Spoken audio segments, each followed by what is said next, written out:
श्री महाभारत भीष्म पर्व पुष्प 4।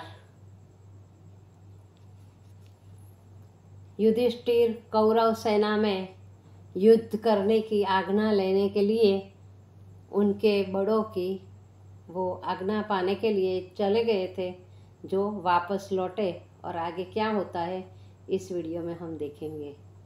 धृतराष्ट्र ने पूछा कि हे संजय, दोनों सेनाओं की व्यूह रचना हो जाने पर पहले किस पक्ष ने आक्रमण किया? संजय ने कहा, कुरुराज दुर्योधन की आज्ञा पाकर दुशासन भीष्म को आगे करके पांडवों की सेना पर टूट पड़े और इधर पांडव भी भीम के नेतृत्व में आगे बढ़े। दोनों सेनाओं में घमासान युद्ध होने लगा। भीमसेन की विकट गर्जना के मारे कौरवों की सेना के हाथी घोड़े मलमूत्र त्यागने लगे। भीमसेन बड़े असह्य वेग से कौरव सेना पर टूटे। यह देखकर आपके पुत्रों ने अपने तीक्ष्ण बाणों से भीमसेन को ढक दिया। दुर्योधन अपने साथ दुमूर्ख, दुस्सह, शल, दुशासन, दुर्मर्शन आदि को लेकर बड़े वेग से आगे बढ़े। यह देखकर पांडवों की ओर से द्रौपदी के पुत्र अभिमन्यु, नकुल, सहदेव और धृष्टद्युम्न इनके सामने आए और भीषण बाण वर्षा करने लगे, लेकिन दोनों ओर के योद्धाओं में से कोई पीछे न हटा। शांतनु नंदन भीष्म अपना धनुष बाण लेकर अर्जुन के सन्मुख जा पहुंचे। अर्जुन भी गांडीव लेकर भीष्म पर टूट पड़े। दोनों महावीर एक दूसरे को पराजित करने की इच्छा से युद्ध करने लगे, परंतु एक दूसरे को कोई भी तिल भर न हटा सका। सात्यकी और कृतवर्मा में परस्पर बड़ा रोमांचकारी युद्ध होने लगा। इधर कौशलराज, बृहद्वल से अभिमन्यु, भीमसेन से दुर्योधन, दुशासन से नकुल और दुर्मुख से सहदेव युद्ध करने लगे।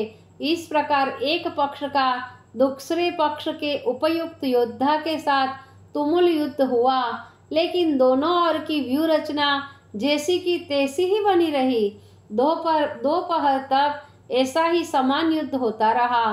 दोनों ओर की बहुत सी सेना कट गई, लेकिन दोनों पक्षों में से आगे कोई न बढ़ सका। युद्ध को वर्तमान गति में परिवर्तन करने के लिए प्रधान सेना नायक महावीर भीष्म ने एक कौशल रचा। पांडव के व्यूह के ऐसे स्थान को ढूंढ निकाला जिसके रक्षक निर्बल थे, वहां व्यूह में प्रवेश करने में सरलता थी। अतः कृपाचार्य, शल्य और कृतवर्मा को साथ लेकर व्यूह के उस भाग पर बड़े वेग से आक्रमण किया। उस समय वहां के रक्षक अकेले अभिमन्यु के सिवाय और कोई नहीं था, लेकिन अभिमन्यु वीर पिता का पुत्र था। निर्भय होकर साहस के साथ उसने इन महारथियों का सामना किया और आते ही कृतवर्मा और शल्य को अपने तीक्ष्ण बाणों से भेद डाला और भीष्म ने बड़ा प्रबल आक्रमण किया, लेकिन कृपाचार्य ने बीच में ही अपने अस्त्र शस्त्रों के द्वारा अभिमन्यु की गति को शिथिल कर दिया। तब अभिमन्यु ने भी अपने पहने बाणों से कृपाचार्य का सोने का धनुष काट दिया। यह देखकर भीष्म को बड़ा क्रोध आया और उन्होंने अभिमन्यु के रथ की ध्वजा को काट गिराया।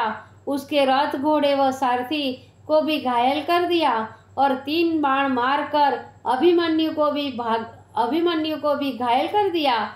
लेकिन वीर बालक अपने स्थान पर से टस से मस नहीं हुआ।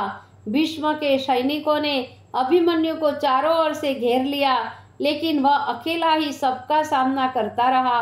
अभिमन्यु ने अपनी अजस्त्र बाण वर्षा से सारे सैनिकों को विचलित कर दिया और स्वयं भीष्म को भी बड़ी पीड़ा पहुंचाई। यहाँ तक कि अवसर मिलने पर भीष्म के रथ की लंबी ताल ध्वजा को भी काट कर गिरा दिया।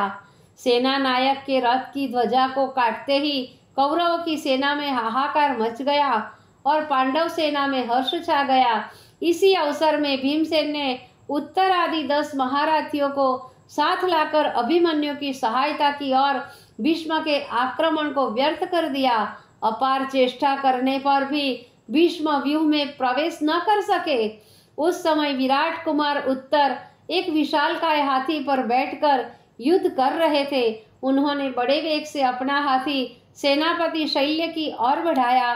शल्य ने हाथी को अपनी ओर आया हुआ देखकर बाणों द्वारा उसका वेग रोक दिया।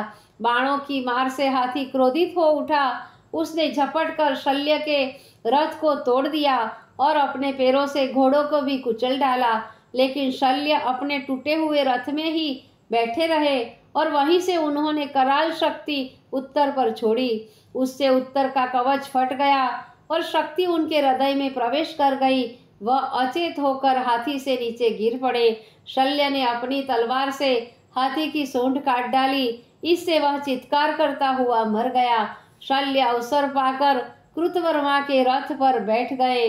उत्तर के भाई की वही युद्ध कर रहे थे। उन्होंने उत्तर को मरा हुआ देखकर अपने विशाल धनुष से आक्रमण किया। शल्य को मृत्यु मुख में देखकर कौरवों के 7 महारथियों ने श्वेत को रोका और उन पर बाणों की वर्षा करने लगे। श्वेत ने भी 7 बाण मारकर 7 महारथियों के धनुष काट डाले। श्वेत ने भी उस समय ऐसा भयानक युद्ध किया कि स्वयं भीष्म को उन 7 महारथियों की रक्षा के लिए आना पड़ा। लेकिन श्वेत ने भीष्म जी का मुंह फेर दिया। इसी समय दुर्योधन ने भीष्म को सहायता पहुंचाई। उधर कैकेयी राजकुमार धृष्टकेतु और अभिमन्यु की श्वेत की रक्षा के लिए आगे बढ़े, लेकिन द्रोण और कृपाचार्य ने उन्हें रोक दिया और आगे बढ़कर अपने धनुष पर एक मृत्यु के समान बाण चढ़ाकर उसे ब्रह्मास्त्र से अभिमंत्रित करके श्वेत के ऊपर छोड़ा। बाण श्वेत के कवच को तोड़कर छाती में घुस गया और फिर विद्युत के समान चमक कर पृथ्वी में घुस गया। श्वेत को गिरते हुए देखकर पांडवों को बड़ा दुख हुआ और कौरव बड़े प्रसन्न हुए। सूर्यास्त हो गया, अतः पांडवों ने युद्ध बंद करने की आज्ञा दी। इस प्रकार प्रथम दिन का युद्ध समाप्त हुआ।